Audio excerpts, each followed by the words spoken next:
혹시 실수하는 것 자체보다 그 실수를 남들 앞에서 인정하는 게 더 두려웠던 적 없으세요? 오늘은요, 무려 2500년 전의 지혜를 통해서 현대사회의 가장 큰 고민거리 중 하나인 이 실수라는 녀석을 어떻게 성장의 동력으로 확 바꿀 수 있는지 그 놀라운 비결을 한번 파헤쳐 보겠습니다. 자, 바로 한번 들어가 보죠. 우리 모두는 뭐랄까 완벽해야 한다는 압박 속에서 살아가잖아요. 경력에 흠집이라도 날까봐, 혹시라도 무능하게 보일까봐 잘못을 일단 숨기고 보는 경우가 많죠. 바로 이 보편적인 두려움이 오늘 우리가 탐구할 주제의 핵심인데요. 놀랍게도 공자는 이 두려움에 대해 전혀 다른 해법을 제시합니다.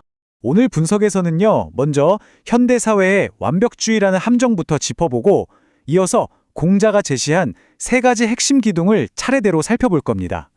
그리고 마지막에는 이 고대의 지혜가 어떻게 현대의 성공으로 딱 이어지는지 그 연결고리까지 확실하게 보여드릴게요. 자, 첫 번째 파트입니다. 현대사회의 완벽주의 함정. 우리는 실수를 곧 실패라고 여기는 문화 속에서 잘못을 감추는데 너무나 익숙해져 있죠.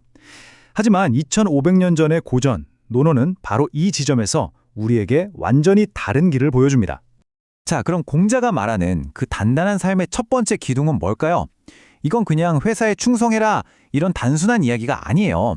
내 삶의 중심을 바로 세우는 아주 근본적인 원칙에 대한 이야기입니다. 공자는 딱 이렇게 말했습니다. 주충신.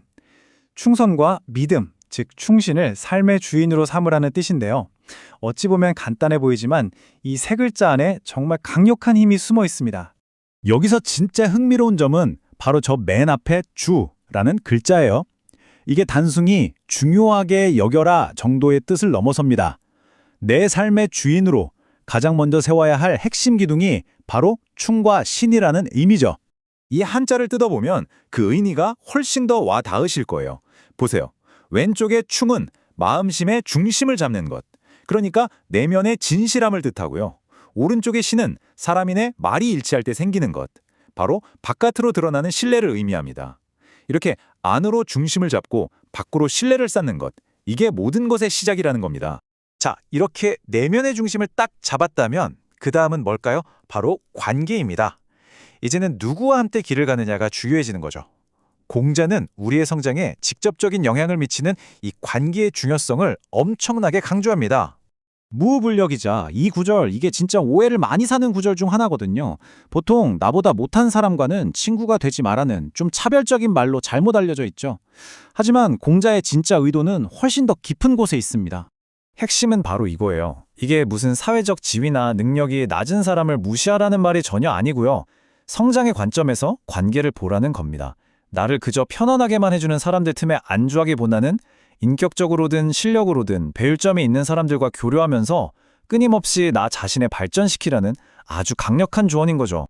자, 이제 정말 가장 중요한 마지막 기둥으로 넘어가 보겠습니다. 여기서 공자는요, 우리가 실수나 실패라고 생각하는 그 개념 자체를 그냥 완전히 뒤집어 버립니다. 진짜 실수가 뭔지 그 본질을 한번 파헤쳐보자. 과즉 물탄개.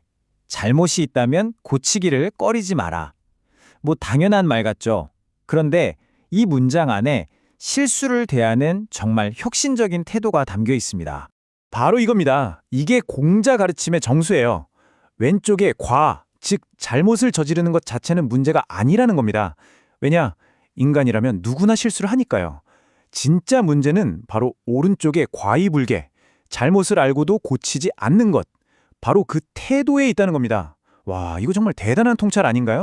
이게 그냥 하는 말이 아니라는 걸 보여주는 역사적인 사례도 있습니다. 후한사에 나오는 신복지라는 관리가 있었는데요. 이 사람이 주변에서 잘못을 바로잡으라고 충고했는데도 무시하고 오만하게 굴다가 결국 모든 것을 잃었다고 해요. 자존심 때문에 잘못을 덮는 게 얼마나 위험한지를 보여주는 거죠. 자, 그럼 반대로 이 지혜를 현명하게 사용해서 성공한 케이스는 없을까요? 있습니다. 그것도 아주 현대적인, 이 역동적인 스타트업 환경에서 말이죠. 2500년 전의 원칙들이 오늘날 어떻게 강력한 성공 전략이 됐는지 한번 이야기로 풀어보겠습니다.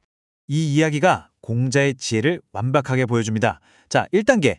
해린이 큰 실수를 하면서 팀이 위기에 빠져요. 하지만 2단계에서 해린은 숨기는 대신 용기 있게 고백합니다. 이게 바로 과증불탄개, 잘못을 고치기를 꺼리지 않는 태도죠. 그러자 3단계 리더인 민주는 그녀를 비난하는 대신 주충신의 원칙, 즉 신뢰를 바탕으로 함께 해결책을 찾습니다. 그 결과는 어땠을까요?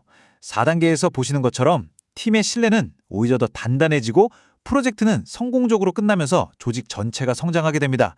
위기가 기회로 바뀌는 순간이죠. 민준과 혜린의 성공은 절대 우연이 아니에요. 이게 왜 강력한 성공 전략이 될까요? 혜린이 실수를 고백했을 때 비난받지 않을 거라는 믿음, 요즘 말로 하면 심리적 안정감이 있었기 때문입니다. 이런 문화 속에서는 팀원들이 실패를 두려워하지 않고 더 과감한 시도를 하게 되고요. 이게 바로 혁신으로 이어지는 길이죠. 결국 2500년 전의 철학이 현대 조직의 성공 방정식을 만든 셈입니다. 자, 오늘 분석의 핵심, 여러분이 꼭 가져가셨으면 하는 내용들을 정리해 드릴게요. 진짜 성장은요, 실수가 아예 없는 완벽한 상태가 아닙니다. 실수를 얼마나 빨리 인정하고 개선하는가, 그 속도에 달려 있다는 거죠. 내면의 진실함과 외부의 신뢰를 바탕으로 잘못을 바로잡는 용기를 내는 것, 그것이 바로 당신을 계속해서 앞으로 나아가게 할 겁니다. 마지막으로 이건 여러분 자신에게 한번 던져볼 질문입니다. 혹시 자존심 때문에 혹은 비난이 두려워서 슬쩍 덮어두고 있는 작은 잘못, 그런 거 없으신가요? 오늘 그 잘못을 마주하고 고치는 딱 한 걸음을 내디뎌 보세요. 어쩌면 그 작은 용기가 정체되어 있던 당신의 삶을 다시 뛰게 할 정말 위대한 전환점이 될지도 모릅니다.